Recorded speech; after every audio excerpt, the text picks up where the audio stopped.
Bible ఉన్నవాళ్ళు Bible తెరవండి. యోహాను సువార్త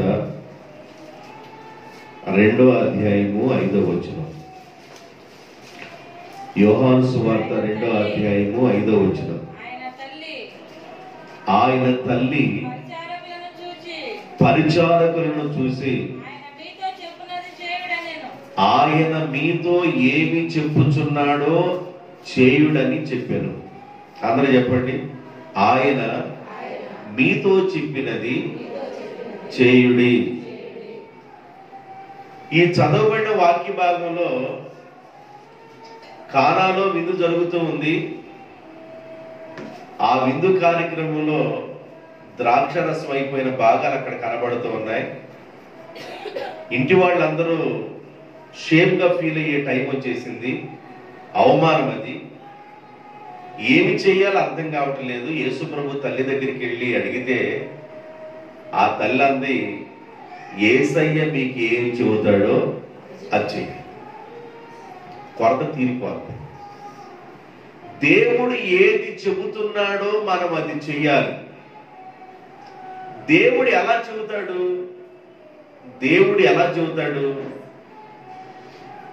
ఒకవేళ డైరెక్ట్ గా వచ్చి నీకు చెబుతాడా? డైరెక్ట్ గా ఏం చెప్పడు దేవుడు. తన సేవకుడిలో నుండి చెబుతాడు దేవుడు. వాక్యము ద్వారా చెబుతాడు దేవుడు. తన సేవకుడు నుండి దేవుడు మాట్లాడతాడు.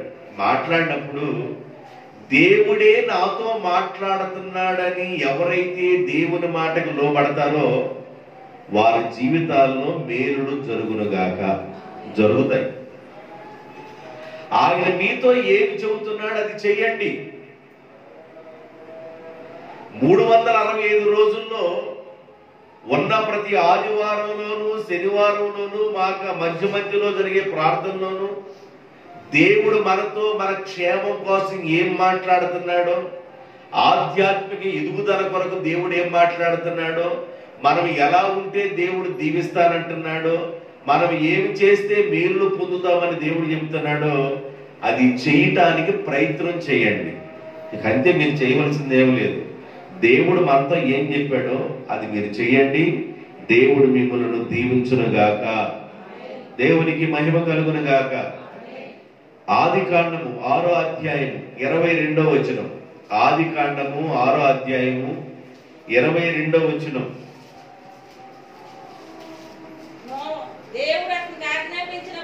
దేవుడు నోవాహునకు ఆజ్ఞాపించిన ప్రకారము నోవాహు యావత్తు చేసెను.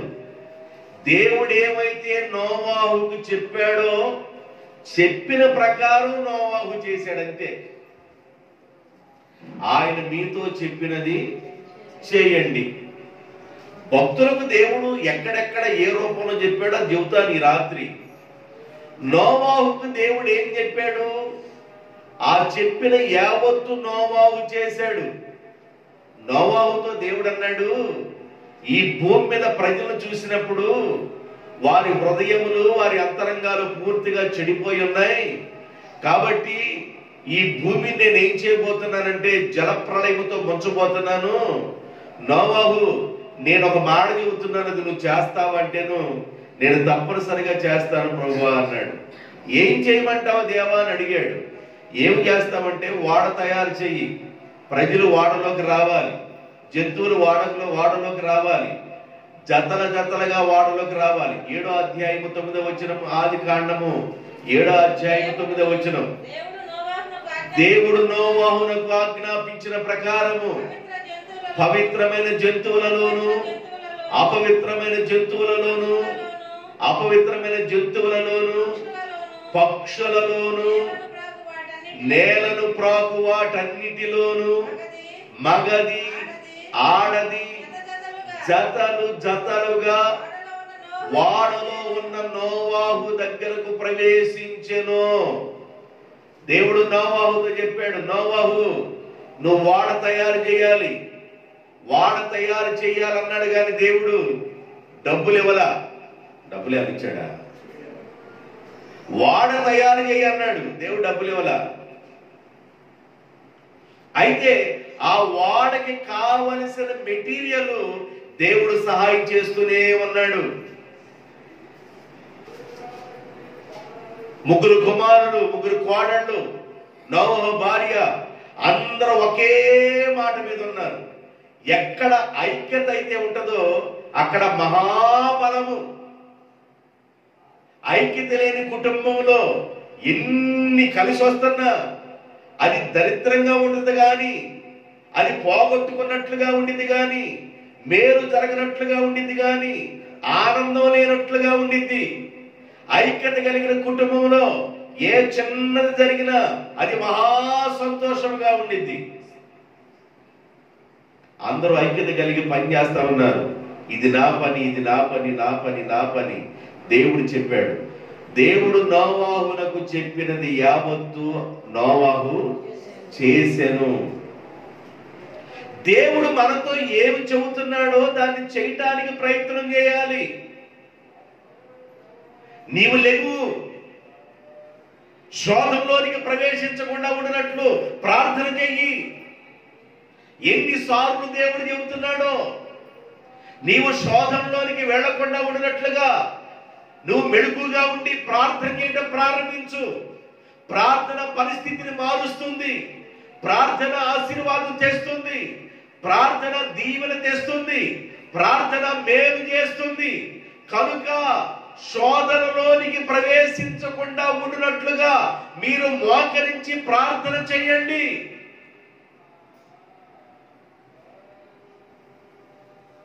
ఎంతకాలం చేయాలయ్యా మేము? ఎంతకాలం చేయాలయ్యా ప్రార్థన? ఎన్నిసార్లు అడగాలయ్యా మేము ప్రార్థనలో? మా అమ్మాయి గురించి చేస్తున్నాను, మా పెద్దమ్మాయి గురించి చేస్తున్నాను, మా చిన్నమ్మాయి గురించి చేస్తున్నాను, మా పెద్దోడు కొరకు చేస్తున్నాను, మా చిన్నోడు కొరకు చేస్తున్నాను, మా ఆయన కోసం చేస్తున్నాను. ఎంతకాలం చేయాలి ప్రార్థన? దేవుడు అన్నాడు, మార్పు జరిగేంత వరకు చెయ్యి. దేవునికి స్తోత్రం. మార్పు జరిగేంత వరకు చెయ్యి. దేవుడు ఏదో అద్భుతం చేస్తాడు. నీ ప్రార్థన విని మౌనంగా ఉన్నాడు. కొర్నేలి ప్రార్థన విని దేవుడు కొర్నేలి దగ్గరికి ప్రత్యక్షత అవటానికి తన దూతను పంపలేదా? స్వరం వెళ్ళలేదా? కొర్నేలి తన గదిలోనికి వెలుగు రాలేదా? ఒక అన్యుడు ప్రార్థన చేస్తూ ఉంటే 3 గంటల సమయంలో ఆ ప్రార్థనకి సమాధానం రాలేదా? ఖచ్చితంగా ప్రార్థనకు సమాధానం వస్తుంది. దానియేలు ప్రార్థన చేస్తున్నప్పుడు సమాధానం రాలేదా? ఖచ్చితంగా సమాధానం వస్తుంది. అబ్రహాం ప్రార్థన చేసినప్పుడు సమాధానం రాలేదా? ఖచ్చితంగా సమాధానం వస్తుంది. సమాధానము పొందుకునేంత వరకు మనము ప్రార్థన చేయాలి. దాని గురించి ప్రభు అన్నాడు, మీరు విసుగుకోకుండా, విసుకక నిత్యము ప్రార్థన చేయండి. ఆయన మీతో చెప్పినది చేయండి. ఎంతకాలం చేయాలి? ఎంతకాలం నేను ఏడవాలి? దేవుడికి తెలీదా నువ్వు ఎంతకాలం ఏడుస్తున్నావో? దేవుడికి తెలీదా నీ మొర? నీవు ఏడిస్తే నీ ఏడుపుని దేవుడు మౌన గోరని తీసేస్తాడా? నీ కన్నీరు కాలుస్తూ అలాగ ప్రార్థన చేస్తుంటే దాన్ని ఒట్టిగా తీసేస్తాడు దేవుడు? అలాంటి దేవుడు కాదు కదా నువ్వు ఆరాధిస్తుంది. నీ ప్రార్థన వినకుండా చెవులు మూసుకునే దేవుడు కాదు కదా నువ్వు ఆరాధిస్తుంది. నీ ప్రార్థన విని ప్రత్యుత్తరం ఇచ్చే దేవుడే కదా నువ్వు ఆరాధిస్తుంది. ఎందుకు దేవుడు అద్భుతం చేయడు? ఎందుకు దేవుడు మేలు చేయడు? నువ్వు ప్రార్థన చేస్తే మేలు చేయడా? అద్భుతం చేయడా? యెహోషువ ప్రార్థన చేశాడంట. ప్రార్థన చేస్తే ఏం జరిగింది? సూర్యుడు చంద్రుడు ఆగిపోయాడు. ఒకరోజు ఆగిపోయాడు. ఏలియా ప్రార్థన చేశాడు, వర్షం కురిసింది. వర్షం ఆగాలని ప్రార్థన చేశాడు. 3.5 సంవత్సరాలు సొక్కబళ్ళ. ప్రార్థన అద్భుతం చేస్తుంది. నువ్వు నిలబడి చేస్తావో, సాష్టాంగపడి చేస్తావో, మోకరించే చేస్తావో, నువ్వు ఎలా ప్రార్థన చేసావన్నది ప్రాముఖ్యం కాదు. ప్రార్థన చేస్తున్నావా లేదా అన్నది ప్రాముఖ్యం. దావీదు భక్తుడు అంటాడు, ఇక నేను మంచం దిగలేదు, ధ్యానం చేస్తుంటే నాకేం దొరికింది అంటే ఆయన మంచం మీద కూడా ఏం చేస్తున్నాడు? దానియేలు మోకరించి కిటికీ తీసి ముమ్మార్లు ప్రార్థన చేస్తున్నాడు. అబ్రహాము సాష్టాంగపడి ప్రార్థన చేస్తున్నాడు. యాకోబు సాష్టాంగపడి ప్రార్థన చేస్తున్నాడు. ప్రార్థన చేయవలసిన వివిధమైన విధానాలు ఉన్నాయి. నువ్వు సాష్టాంగపడే చేస్తావో, మోకరించే చేస్తావో, నిలబడే చేస్తావో, లేకపోతే అటు ఇటు తిరుగుతూ ప్రార్థన చేస్తావో, నువ్వు ఎలా చేస్తున్నావు అన్నది ప్రాముఖ్యం కాదు, కానీ నీవు చేసే ప్రార్థన ప్రాముఖ్యమైంది. ఎలాగైనా చెయ్యి. గ్యాస్ మీద అన్నం వండు, వంటల మీద అన్నం వండు, కట్టెల మీద అన్నం వండు, కరెంటు మీద అన్నం వండు. అన్నం వండటం ప్రాముఖ్యమైంది, కానీ నువ్వు కట్టెల మీద వండావా, కరెంటు మీద వండావా, వంటల మీద వండావా, గ్యాస్ మీద వండావా, ఇది ప్రాముఖ్యం కాదు. నువ్వు ప్రార్థన చేయటం ప్రాముఖ్యమైంది. చాలా మంది ప్రార్థన చేయరు, అలాగే పాసి నోరు అట్టగే కప్పుకొని కూర్చుంటారు, కానీ నోరు తెరిచి ప్రార్థన చేయరే. ఇక ఆ ప్రార్థనకి వెళ్ళంగలే ముక్కప్పుడు శివుడు ఎందుకు వచ్చిందో, కళ్ళప్పుడు నీళ్ళు ఎందుకు వచ్చిందో 2 నిమిషాలు వస్తాయి. 2 నిమిషాల తర్వాత అవి కూడా ఆరిపోతాయి.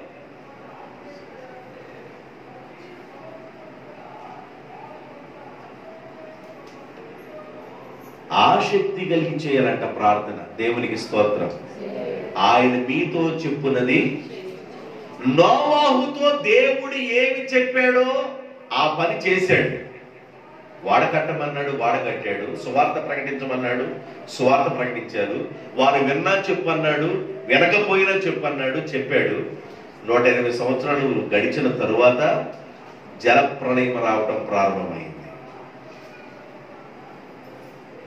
సువార్త ప్రకటించాడు, వాడగడుతూ ఉన్నాడు, కష్టపడి పనిచేశాడు, పూర్తయిపోయింది.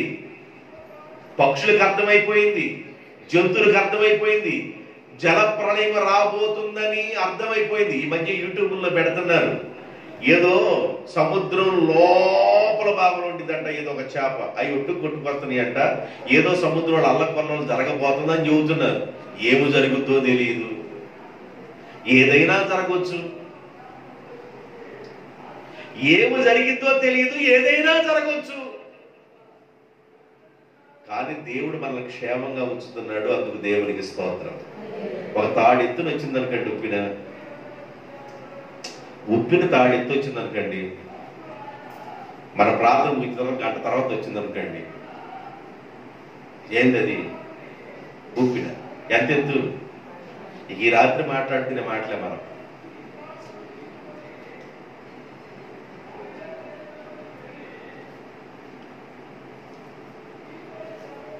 ఇంటికాడ కూర ఏమైపోతుందో తెలియదు. రావాలని ఎవరు కోరుకోరు, బాగా బతకాల, తెల్లారిపాటి మళ్ళీ సీపు తీసుకుని బాగా ఊడ్చుకోవటం, మన పనులు మనం చేసుకోవడం.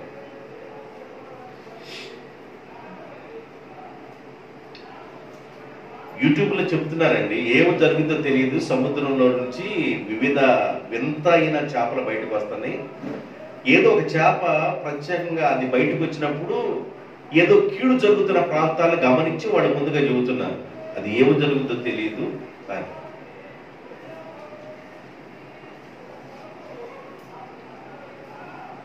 ఇక్కడే దివిసీమలోనేగా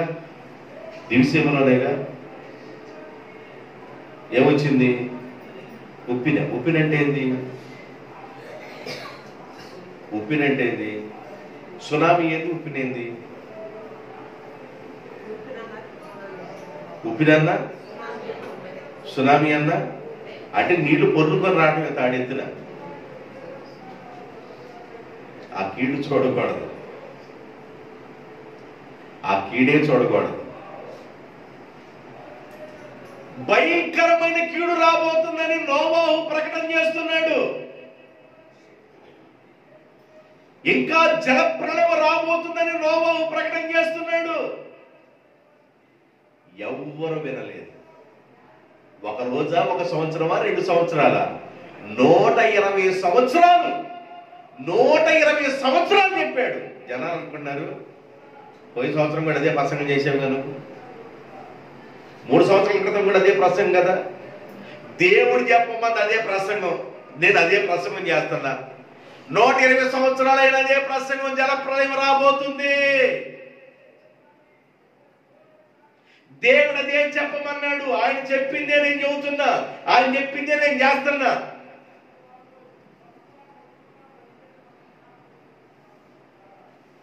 భూమి మీద ఎన్నడూ రాని జలప్రలయం వచ్చింది, ఇక రాదు అన్నాడు దేవుడు. అక్కడక్కడ జరుగుతూ ఉంది, అక్కడక్కడ జరుగుతూ ఉన్నాయి. కాబట్టి దేవుడు మనతో ఏమి చెబుతున్నాడో దానిని మనం చెయ్యాలి. నువ్వేమన్నా ప్రార్థన చేయవు, నువ్వేమన్నా దేవుణ్ణి అడగ, నువ్వేమన్నా దేవుని సమయాన్ని కేటాయించవు, నువ్వు దేవుని పాదాలు కొట్టుకోవు, నువ్వేమన్నా కార్యం జరగాలంటావు. ఎలా జరిగింది? ఏ విధంగా జరిగింది? అసలు నీకంతటికి నీకు ఒక తీవ్రత లేకపోతే, నీ అంతటికి నీవే సాధకం చేయకపోతే, పౌలు తిమోతికి ఉత్తరం రాస్తుంటాడు, భక్తిని ఏం చేయాలంట? సాధకము చేయాలి. భక్తిని ఏం చేయాలి? సాధకము చేయాలి. ఎఫ్రాతో అంటాడు, ఎఫ్రా గురించి రాస్తూ పౌలు గారు అంటాడు, ప్రార్థనలో పోరాడువాడు ఎఫ్రా అంటాడు. ప్రార్థనలో ఏం చేస్తున్నాడంట? పోరాడుతున్నాడు. వాడు గుర్తుపెట్టుకోండి దేవుని బిడ్డలారా. కొంచెం లేటర్ వచ్చావు నువ్వు అడిగేయి, కొంచెం ఆలస్యం వచ్చావు నువ్వు అడిగేయి, కానీ నీ ప్రార్థన మాత్రం దేని గురించి చేస్తున్నావో అది ఖచ్చితంగా నీ కుటుంబాన్ని, నీ ప్రార్థన పట్టుకుంటుంది. నీ బిడ్డల్ని పట్టుకునేది ప్రార్థన, ఖచ్చితంగా కదిలించింది నీ ప్రార్థన. అలాంటి పునాదిని మనం వేయాలి. ఆయన మీతో చెప్పున్నది చేయండి. ఆదికాండం 22వ అధ్యాయం, ఆదికాండం 22వ అధ్యాయం 16 నుండి 18 వచ్చిన వరకు. నీకు ఒక్కడయ్యున్న నీ కుమారుడైన ఇస్సాకును ఆయన ఈటానికి వెనుదీయక ఈ కార్యము చేసినందున నేను నిన్ను ఆశీర్వదించి ఆకాశ నక్షత్రముల వలె సముద్రమందలి ఇసుక రేణువుల వలె నీ సంతానమును నిశ్చయముగా విస్తరింపజేస్తాను. నీ సంతతి వారు తమ శత్రువుల గవిని స్వాధీనపరుచుకొందురు. మరియు నీవు నా మాట వినినందున భూలోకములోని జనములన్నీ నీ సంతానము వలన ఆశీర్వదించబడును. నీవు నా మాట వినినందున. అబ్రహాముతో దేవుడు అన్నాడు, అబ్రహాము నువ్వు నా మాట విన్నావు, నీవు నా మాట వినినందున భూలోకములోని జనములన్నీ నీ మూలమున ఆశీర్వాదం పొందుతాయి. అబ్రహాం, నేను నిన్ను చిన్న టెస్ట్ చేశాను, నిన్ను చిన్నగా పరీక్షించాను, లేక ఒక కుమారుడు నేను ఇచ్చాను. ఆ కుమారుడు తీసుకొచ్చి మోరియా పర్వతం మీద నేను చూపించే ప్రాంతంలో బలర్పించమని అడిగాను. నేను బలిని కోరువాడు కాదు, అడిగాను, టెస్ట్ చేశాను, దానిలో నీవు గెలిచావు. నేను అడిగిన దాన్ని నువ్వు చేయటానికి పూర్తిగా హృదయపూర్వకంగా ఇష్టపడ్డావు. ప్రభువా, లేక పుట్టాడు కదా నాయన, ఏదో 100 గొర్రెలు ఇవ్వమంటే ఇచ్చేవాడు కదా, పిల్లోడు అడుగుతావు ఏదో ప్రభువా. రకరకాల ఆలోచనలు, రకరకాల తలంపులు రావాలి. దేవుడు అడిగాడు. ఎందుకు అడిగాడు? అసలుకి అది చేయటానికి ఎంత గుండె ధైర్యం ఉండాలి, అర్పించడానికి ఎంత గుండె ధైర్యం ఉండాలి, అది చేయటానికి ఎంత సాహసం చేయాలి. చిన్న పిల్లోడు, మన ముద్దాడే పిల్లోడు రోడ్డు మీద పరిగెత్తుకుంటే ఒక్క బోర్లకు పడితేనే మన ప్రాణం కొట్టుకులాడితే, ఒక బోర్లకు పడి దోక్కొని పోతే ఒక పిల్లోడిని బట్టి కళ్ళప్పటి నీళ్ళు అక్కడే కాల్చేస్తామే.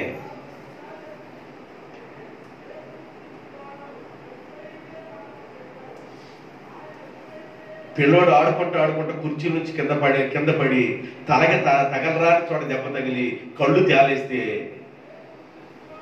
అసలు ఈ ప్రాణం అల్లాడిపోతా ఉండిద్దే. ఎలా చేయగలిగాడు అబ్రహాం? ఎంత సమర్పణ కావాలి? నేను చెప్పిన మాటను విన్నావు గనుక నీ మూలముగా భూలోకములో ఉన్న జనములు ఆశీర్వాదం పొందుతాయి. దేవునికి స్తోత్రం. ఎంత సమర్పణతో విన్నాడో. వినాలి. దేవుని పిచ్చోళం అవ్వాలి. దేవుడు ఏ కార్యము జరగాలంటే ఆ కార్యం జరిగింది అంతే. ఏ కార్యం జరగాలంటే ఆ కార్యం జరిగింది. మనము దేవునికి సమర్పించుకొని ఉండాలి. సజీవ యాగముగా నీ శరీరమును దేవునికి సమర్పించాలి. నువ్వు అడుగుతున్నది, నువ్వు కన్నీరు కాలుస్తుంది, నువ్వేమైతే దేవుని పాదాలు పట్టుకొని గోజాడుతున్నావో దానిని దేవుడు నీ దగ్గరికి తీసుకురావాలంటే బైబిల్ చెబుతుంది, నా పిల్లలు నిద్రపోతూ ఉండగా, నా పిల్లలు నిద్రిస్తూ ఉండగా నేను వారికి ఇచ్చుచున్నాను. దేవునికి స్తోత్ర.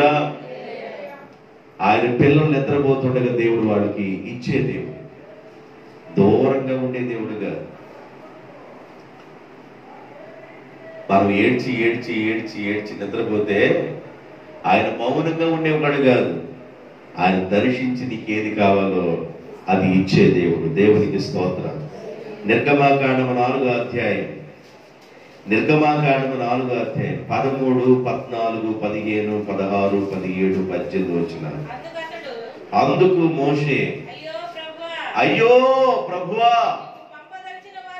నువ్వు ఎవరిని సేవకు పంపాలనుకుంటున్నావో వాళ్ళే పంపయ్యా. దేవుడు మోషే మీద కోపపడి, లేవీడైన నీ అన్నయ్య అహరోను లేడా? అతడు బాగుగా మాట్లాడగలిగిన వాడిని, నేను నత్తివాడిని, అది ఇదని నువ్వు సాగు చెబుతున్నావు. నీ అన్న బాగుగా మాట్లాడగలడు, నేను ఎరుగుదును. ఇదిగో నీ అన్న నిన్ను ఎదుర్కొనడానికి వస్తున్నాడు. అతడు నిన్ను చూడంగలే హృదయంలో ఎక్కడ లేని సంతోషం నీ అన్నకు వస్తుంది. నువ్వు అతనితో మాట్లాడి అతని నోటికి నీవు మాటలు అందించవలెను. నేను నీ నోటికి అతని నోటికి తోడై ఉంటాను. మీరు ఏమి చెయ్యాలో దానిని నేను మీకు బోధిస్తాను.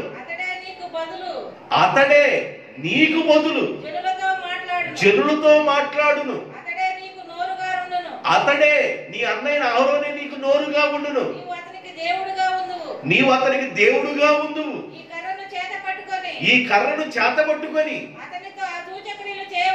అతనితో సూచక్రియలు చేయవలెనని అతనితో చెప్పాను.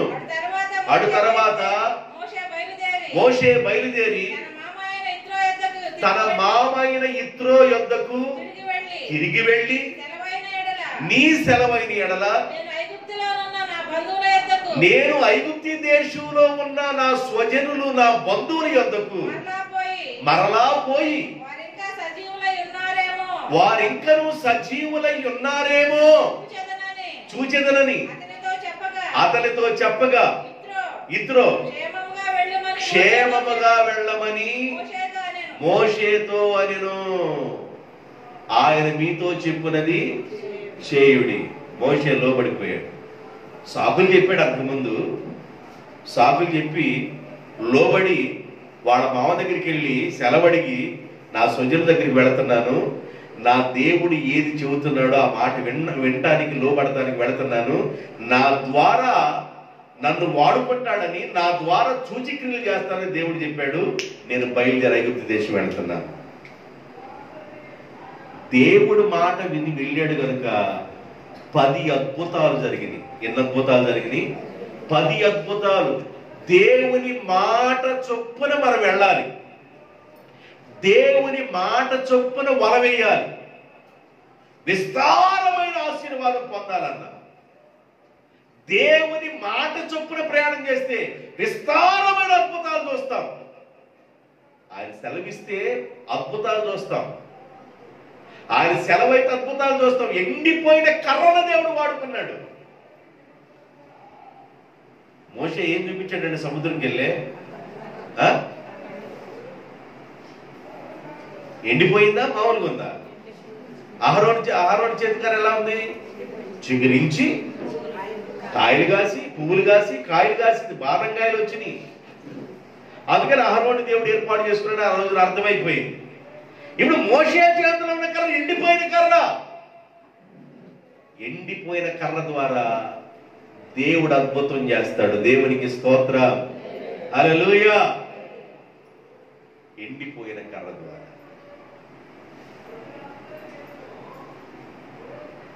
ఎండిపోయిన ఎముకల్లో జీవాన్ని ఇచ్చాడు. ఆయన మాట ద్వారా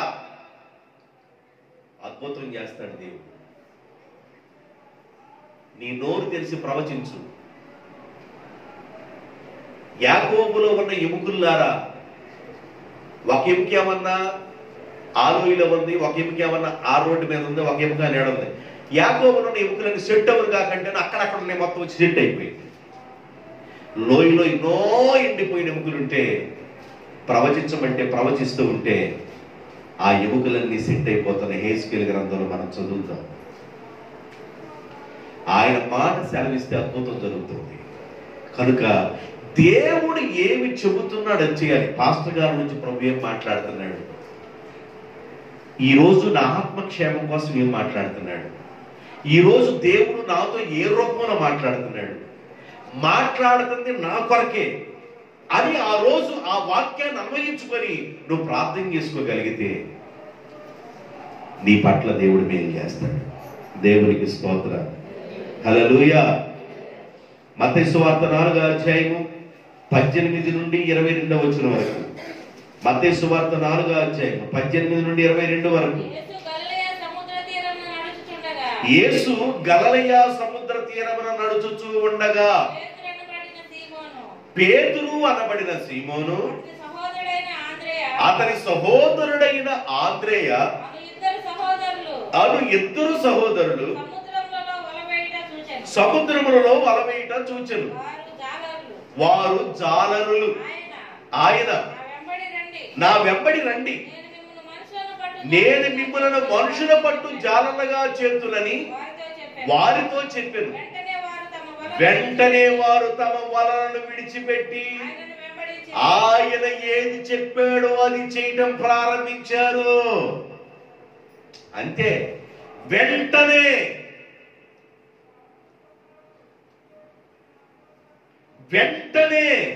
యేసయ్య చెప్పిన మాట విని వలలు వదిలిపెట్టి వెంబడించడం ప్రారంభించారు. ఒకవేళ ఆంద్రేయ పేతురుతో, అన్నా మన జీవనోపాధి ఇదే కదా, ఒకవేళ ఈ వలని బోటును మనం వదిలేస్తే మన కుటుంబం ఎలా పోషించబడుతుంది, మన ఇల్లు ఎలా జరిగింది, ఆహారానికి ఎట్లా? ప్రశ్నలు రావా?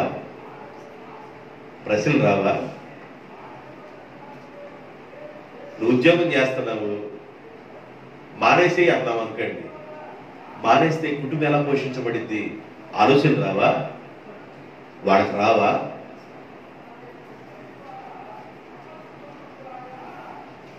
మీరు వలలు పెట్టండి, మీరు చేపలు పట్టడం ఆపేయండి. ఈ రోజు నుంచి మనుషులు పట్టే జాలలుగా మిమ్మల్ని చేస్తారు, వాళ్ళే మిమ్మల్ని పోషిస్తారు. దేవునికి స్తోత్రం. ఆయన చెప్పినది చేయుడి. శిష్యులతో దేవుడు ఏమి చెప్పాడో వెంటనే వాళ్ళు చేయటానికి లోబడిపోయారు. లోబడిన పేతురు దేవుడు ఎలా వాడుకున్నాడు తెలుసండి? విద్య లేని పామరుడుగా ఉన్న పేతురుని దేవుడు ఎలా వాడుకున్నాడు తెలుసా? విద్య లేని పామరులను ప్రజలతో ఎలా మాట్లాడాలో కుదరని పామరుడుగా ఉన్న పేతురుని అదే పేతురు పరిశుద్ధాత్మతో నింపబడి మాట్లాడుతుంటే, ఈయన విద్య లేని పేతురు కదా, ఎంత పాండిత్యము ఎక్కడి నుండి వచ్చింది, ఎంత స్పష్టంగా ఎలా మాట్లాడగలుగుతున్నారని జ్ఞానులు ఆశ్చర్యపడ్డారు. అదే చేపలు పట్టుకున్నప్పుడు గుర్తులేని వాడుగా ఉన్నాడు పేతురు. అదే చేపలు పట్టుకున్నప్పుడు ప్రజలకు గుర్తులేని వాడుగా, ఆ పేతురు ఎవరో తెలియని వాడుగా ఉన్నారు.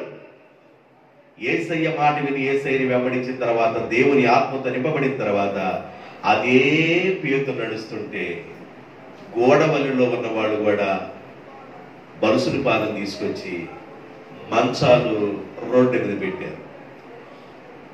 విజయవాడలో ఉన్నవాడు ఇక మీకేం చెప్పాలా, ఏ ఊరు నుండో ఎక్కడెక్కడుండో వచ్చిన వాళ్ళు నీడ పడితే చాలని రోగులు తీసుకొచ్చి పెట్టారు ఆయా ప్రాంతాల నుండి.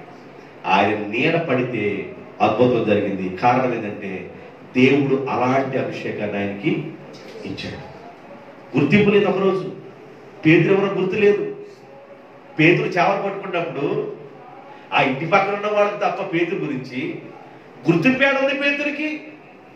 ఇప్పుడు గ్రామాల్లో గుర్తింపు దేవుడు తీసుకొచ్చాడు పేతురికి. దేవునికి స్తోత్ర.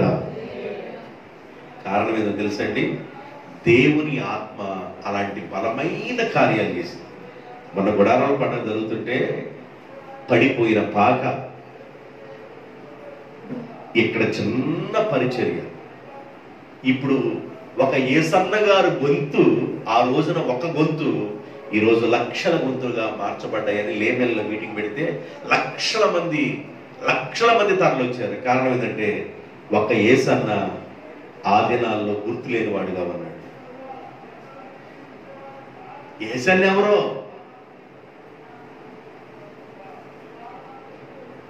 దేవుడు తన అభిషేకంతో నింపితే దేవుడు అనేక ప్రాంతాలకి నిన్ను పట్టించుకునేటట్లుగా చేస్తాడు. ఆమేన్. అయితే ఇదంతా ఎప్పుడు జరిగింది? ఆయన మీతో చెప్పున్నది చేయండి. లూకాసు వార్త 5వ అధ్యాయం 27-28. లూకాసు వార్త 5వ అధ్యాయం 27-28.